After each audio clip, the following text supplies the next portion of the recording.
పెళ్లిలో ఒప్పందాలు చేసినప్పుడు మరణము మనల్ని విడదీయు వరకు, టిల్ డెత్ సపరేట్స్ అస్ అని చేతిలో చేతు కలిపి పరిశుద్ధ వివాహం చేసేటప్పుడు ఎన్ని ఒప్పందాలు నోటి ద్వారా పలికిస్తారు కదా, ఆ ఒప్పందాలు జీవితాంతం గుర్తుండాలి.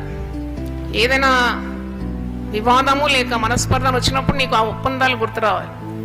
కొన్నిసార్లు తీవ్రమైన అనారోగ్యత భర్తకు వచ్చినప్పుడు భార్యలు వదిలిపెట్టి వెళ్ళిపోతారు. నేను ఒకసారి బ్యాంకులో పనిచేస్తున్న సమయంలో ఆటోలో వస్తున్నాను. ఆటో డ్రైవరు ఒక్కటే కాలు ఉంది, ఆ కాలుతో తొక్కుతున్నాడు, ఆటో నడిపిస్తున్నాడు. నాకు ఎందుకో బాధ కలిగింది. నేను ఏంటి ఇంకొక కాలు కనబడలేదని చూస్తే ఒకటే కాలు ఉంది. నేను అడిగాను, ఏంటి చాలా కష్టపడుతున్నావు, ఇబ్బంది పడుతున్నావు అయ్యా అంటే, అమ్మ నాకు ఒకటే కాలు ఉంది. ఏమైనా ఇంకొక కాలు అన్నప్పుడు, ఆ యాక్సిడెంట్లో కాలు పోయింది, తీసేసినారు కాలు, ప్రమాదంలో కాలు పోయింది. నీకు భార్య బిడ్డలు ఉన్నారా అంటే, 2 పిల్లలు ఉన్నారు, కానీ నా కాలు తీసేసిన రోజే నా భార్య నన్ను వదిలిపోయింది. ఎక్కడ పోయిందో కూడా నాకు తెలియదు. నేను అంతా వెతికాను, పుట్టింటికి వెళ్ళిందా, ఇంకెక్కడికి వెళ్ళింది, ఇంతవరకు కూడా పత్తా లేదు. ఆమె నన్ను వదిలేసి వెళ్ళిపోయింది. చూడండి, అలా కాదు కదా. రోగం వచ్చినప్పుడు నీ భార్యను భర్తను వదిలేస్తావా?